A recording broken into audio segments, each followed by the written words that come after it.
Triumph Guy here today, and I'm going to show you how to change an air filter in a Cupra Leon. Here's a quick before and after of what they sound like. Yeah, go for it.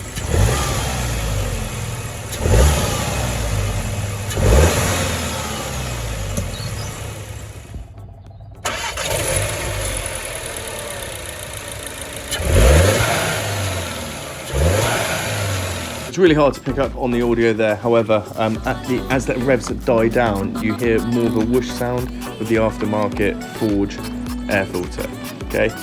And all we're going to do to swap them over is using a Torx bit and a ratchet and a 6-inch extension is just undo these Torx bolts around the circumference of the air filter, like so. Once they are loosened off, obviously you can just use the extension with the Torx bit on the end of it to finish them off. They are retaining, so you don't need to take them all the way out, which is obviously helpful. Forgot to mention at the start of the video, you will need to remove this small rubber tube like so. It just pulls out, just be nice and careful with it. It comes out like so. Next, simply lift up the air bolt so it can stay connected like so and pull out the old filter. Check inside there for any debris as you want to clean it out, and then push this in like so.